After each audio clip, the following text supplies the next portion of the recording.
Well, the Greens are at risk of a near wipeout in the lower house, including the party leader, Adam Bandt, in the seat of Melbourne. Georgie Dickerson has all the details from Melbourne. In his first press conference since the election, Greens leader Adam Bandt remains confident in his party's future, despite shock losses in Queensland. Adam Bandt's own seat of Melbourne also remains too close to call. He's trailing by more than 1,000 votes. There is a large swing against him and towards Labor. He is ahead, though, on primary votes. The advice that I'm getting from people who are in the room watching the votes is that we're feeling confident. And I think what I'm told is that over the next couple of days, you're going to see some postal votes come in, and that those traditionally haven't gone so well for the Greens, so you'll see the numbers move about. At the last election, the Greens picked up the Queensland trifecta of Brisbane, Griffith and Ryan. At this stage, they look to lose 2 of those seats. I'm Madonna Jarrett, not Labor's candidate anymore. I am the future member for Brisbane. In Griffith, there has been a large shift. This is surprising, given the Greens held this on a more than 10% margin.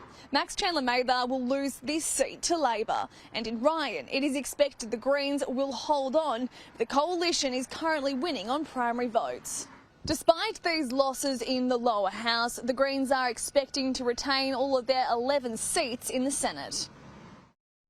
Victoria's opposition leader Brad Bandt has fronted the cameras for the first time since Saturday's shock results saw his federal colleagues either lose seats or suffer major swings.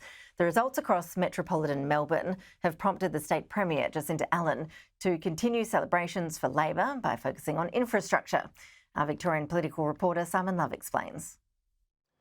Jacinta Allan is continuing what could be described as a victory lap of sorts following Saturday's federal election result by marking the start of major works on the state's largest infrastructure project, which is attracting federal funding. But the suburban rail loop did not attract any further contributions or commitments from federal Labor during the election campaign, after Infrastructure Australia recommended $2.2 billion in Commonwealth funds, which was pledged by Anthony Albanese in 2022, be released 2 months ago.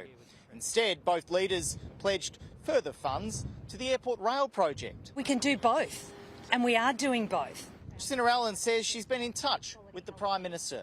I've had the opportunity to speak with the Prime Minister over the weekend. We've been also exchanging messages. Now, to be a little fair to the Prime Minister, he's back at work already, settling in his new lineup, getting incoming government briefings. Visiting the construction site of a train stabling yard in Melbourne's southeastern suburbs, Jacinta Allan also insisted that Saturday's result was another mandate for the suburban rail loop. This construction site is in the federal seat of Hotham, where Labor experienced a 5.7% swing towards it on a two-party preferred basis following Saturday's election.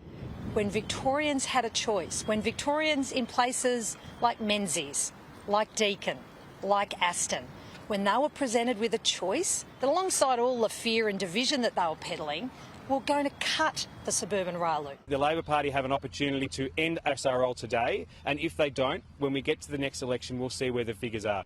Meanwhile, State Opposition Leader Brad Bandt fronted the cameras for the first time since the major Liberal drubbing across metropolitan Melbourne, where seats such as Deakin were lost and swings were suffered in the southeastern suburbs that he represents at a state level. Swing against the Liberal Party, but I'll tell you here and now that people in my electorate, as much as they do across the state, totally know the difference between state and federal issues. I don't think it makes any difference at all. And the only reason I can say that with confidence, Brad's doing an outstanding job and people are not stupid too. They realise federal and state's different. Mr Bandt was seeking to shift the state Liberals' attention immediately onto policy as the federal post-mortem continues. I don't believe the Liberal brand is toxic at all. In Victoria, we've got a great opportunity. By the time we get to the next election, let's see what happens here in Victoria. I am confident that we can go with the policy platform that people can have faith in and confidence in, that we will do the things that we say before the election and deliver them after. Brad Bandt travelled to Morwell in Victoria's Gippsland region to unveil a suite of measures relating to bail laws. If you're under 18 and you breach your condition of bail, you face no legal consequence under Labor. We're going to bring that loophole to an end. The region of Morwell is not too far from Loy Yang, where the federal Liberals propose to replace a coal-fired power station with a nuclear reactor.